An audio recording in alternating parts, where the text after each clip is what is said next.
ये पूरी खबर इनका भी वीडियो डाला है, डीडी साहब का भी वीडियो डाला है। जब आपने जनसंपर्क से पूरी लिस्ट डाली है वीडियो, तो जहाँ पे आपने 50-50, 60-60 टन या 150 टन खाद प्राइवेट में दिया है, तो आपने आपके लोग वहाँ पे बिठा के सर वहाँ पे 200 थोड़ा सा ऐसा चल रहा है कि 400-500 में अगर बिक जाएगी वहाँ से, तो वहाँ से भी ले लेंगे हम। क्योंकि 1600-1700 में खाते गाँव से किसान डीएपी ला रहे हैं और यहाँ कालाबाजारी चल रही है। पहले भी टीमर ने ऐसी जगह पे बटा है। पकड़ी है मैंने खाद किसानों के साथ में गोंदा गाँव में। और एक बात आप बताओ, जो गोंदा गाँव वाला है सहकारिता का गोडाउन था, वेयर हाउस था। सहकारिता के वेयर हाउस में 1 अप्रैल से खाद रखा था वहाँ पे 2300 बोरी। मेरे पास पूरी बिल्टी है, फोटो है पूरी। पंचनामा बनवाया, कलेक्टर साहब ने खुद ने मेरे को फोन लगाया, बोले मोहन जी पंचनामा बनवाओ और वो वहीं बटेगा किसानों में। 1 अप्रैल से 1 फरवरी से लेकर 8 महीने तक इनके सोसाइटी वालों को गोडाउन में कंपनी ने खाद किससे रख दिया, वहाँ ले जाकर 15-20 बटा भी और किसान खाद के लिए भटक रहा था, मूंग में बोने के लिए, सोयाबीन में, मक्का में नहीं दिया। नहीं सर, मैं आपको इनके सामने बोल रहा हूँ, मैं 2 दिन के अंदर यहाँ के और गोडाउन पकड़ के बताऊंगा यहाँ पे रखा है खाद में। आज भी रखा है, मैं बता दूंगा 2 दिन में आपको गोडाउन पकड़ के। तो ऐसी कालाबाजारी क्यों कर रहे हैं? अभी तक मतलब किसानों को डीओपी नहीं दे। सोसाइटी में जो कल हमने 2300 बोरी डीएपी किसानों के साथ में पकड़ी है, वो कालाबाजारी करने के उद्देश्य से यहाँ के जो अधिकारी थे उन्होंने रखी थी वहाँ पे। और जो सबसे बड़ी बात ये है कि सहकारिता का गोडाउन था, वो वेयर हाउस था। सहकारिता के गोडाउन में कंपनी वालों ने 2300 बोरी खाद रख ली और 8 महीने रखी रही। और गोडाउन वाला बोल रहा है कि हमको पता नहीं है खाद किसकी है। पहले तो उसने बहुत घुमाने का प्रयास किया था कि हमको पता ही नहीं है खाद किसकी है। जब हमने फ़ोन लगाया सब वरिष्ठ अधिकारियों को, तो वो बोलने लगा कि ये कंपनी की खाद है। कंपनी वाला जो राजेश पाटीदार है, जब हमने उसको फ़ोन लगाया तो उसने बोला कि हमने सहकारिता को बेचने के लिए खाद दिया था। तो भाई सहकारिता वाले को बेचने के लिए खाद उन्हें फरवरी में दिया था, तो मार्च में किसानों ने मूंग की फसल लगाई थी, जून में सोयाबीन और मक्का की लगाई थी, इन्होंने बेची क्यों नहीं खाद? और आपने 8 महीने तक उसका क्या पेमेंट ही नहीं लिया था क्या? आपको कंपनी वाले ने, राजेश पाटीदार ने क्या सोसाइटी वालों से पेमेंट नहीं लिया था? ये बड़ा सवाल है। सहकारिता के विभाग का जो अधिकारी है, जो भदौरिया है, वासुदेव भदौरिया, वो कह रहा मेरी जानकारी नहीं है। भाई आपके घर में किसी ने सामान रख के चला गया और आपको आपके विभाग को पता ही नहीं है कि हमारे घर में क्या रखा हुआ है। जो यहाँ मार्केट का अधिकारी योगेश मालवीय जो पूरा प्रोग्राम बनाता है खाद का वितरण व्यवस्था का, उसको पता नहीं है कि यहाँ पे खाद किसकी है। कृषि विभाग का जो वरिष्ठ अधिकारी डीडी जवाहर कार्टी है, उसको पता नहीं है कि यहाँ पे जिले में खाद कितनी है। और यहाँ पे 12-1 बज गई, अभी तक यहाँ पे काउंटर खाद के लिए चालू नहीं हुआ।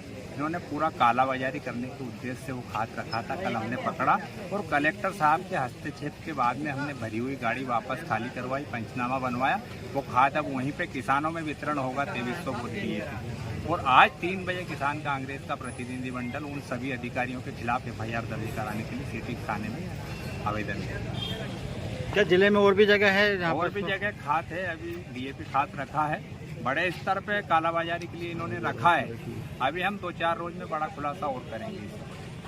जैसा कि हम देख रहे हैं कि खाद की कालाबाजारी पूर्ण रूप से चल रही है और कहीं ना कहीं प्रशासन भी उसमें लिप्त है। पर यहाँ पे जो अभी प्राइवेट दुकानों पे इन्होंने खाद दिया था, उसका अभी तक वितरण नहीं किया है। यहाँ पे किसानों को परेशान किया जा रहा है। जिनको पूर्व में टोकन मिले हैं वे तो आ गए हैं, लेकिन जो किसान टोकन से वंचित रह गए उनको टोकन वितरण नहीं कर रहे हैं। अगर खाद की ऐसी ही कालाबाजारी चलती रही, किसानों को ऐसे ही परेशान किया जाएगा, तो हम बड़ा प्रदर्शन आंदोलन करेंगे। अभी आपका प्रतिनिधिमंडल एसडीएम साहब से भी मिला, क्या आश्वासन मिला उनके द्वारा? एडीएम साहब ने बोला है कि ठीक है, हम बात करते हैं कहाँ कहाँ भंडारण है, किन किन प्राइवेट दुकानों पे खाद पड़ा है, वहाँ से वितरण होगा। मिला एक व्यक्ति को 1 टोकन दिया जा रहा है यहाँ पे। हाँ, मेरे नाबालिग बच्चों के नाम पे ज़मीन है, महिलाओं के नाम पे ज़मीन है मेरे परिवार में, मुझे खाद नहीं मिल रहा है। महिलाओं की और नाबालिग बच्चों के नाम से ना तो ये टोकन देते हैं, ना उस नाम से कागज़ लेते हैं। एक व्यक्ति को 1 टोकन देते हैं, एक व्यक्ति को 10 बोरी खाद दे देंगे। बाकी महिला और बच्चों के लिए क्या करें, उनके लिए अलग से नहीं। मतलब महिला कृषकों के लिए यहाँ कोई व्यवस्था नहीं है? महिला कृषकों की कोई व्यवस्था नहीं है। नाबालिग बच्चे जिनके नाम पे ज़मीन है उनके लिए कोई व्यवस्था नहीं है। कोई व्यवस्था ये नहीं दे सकते, ये खाद नहीं दे रहे हैं उनके नाम से। क्या कहना चाहेंगे आप प्रशासन को? सर, प्रशासन की प्रायोजित भीड़ है। प्रशासन चाहता है कि यहाँ भीड़ बने, किसानों को उल्लू बनाया जाए, भीड़ में फंसा के रखा जाए, उनको खाद नहीं दिया जाए। प्रशासन जनसंपर्क विभाग कहता है कि हरदा जिले में पर्याप्त खाद है, पूरे किसानों के लिए खाद है, तो तो फिर खाद दिया क्यों नहीं जा रहा है? ये प्रशासन की मिलीभगत से, प्रशासन की प्रायोजित भीड़ है। अभी 2 दिन पहले एक प्रेस विज्ञप्ति जारी हुई थी, इसमें बहुत सी सोसाइटियों में भी उन्होंने माल पहुंचाया था। तो देना था ना सोसाइटियों को।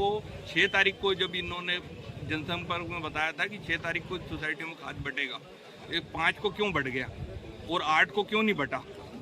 जब 6 को पूरे जिले में बटना था तो पूरे जिले में एक दिन पहले बढ़ गया। हाँ, 5 को बढ़ गया। जब 6 तारीख को जनसंपर्क ने बताया था कि 6 तारीख को पूरे जिले में बटेगा, तो फिर 6 तारीख को ही पूरे जिले में बटना था ना। इनने 5 को क्यों बांट दिया और किन को बांट दिया? सोसाइटी से रिकॉर्ड किसने लिया?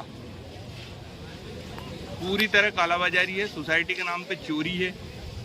किसान, अगर जिले का किसान हरदा आ रहा है जिला मुख्यालय पे, अगर उसको गांव में खाद मिलती है तो यहाँ क्यों आता है? 10 बोरी खाद मेरे को यहाँ से खेड़ा ले जाने में 1000 रुपये भाड़ा लगेगा, तो मेरे को 100 रुपये बोरी भाड़ा लग रहा है। 270 की बोरी मेरे को 377 रुपये में पड़ रही है। 100 रुपये मुझे प्रति बोरी भाड़ा लग रहा है यहाँ से ले जाने में। मतलब खाद की कालाबाजारी चल रही है। खाद की कालाबाजारी है, प्रशासन द्वारा कालाबाजारी है।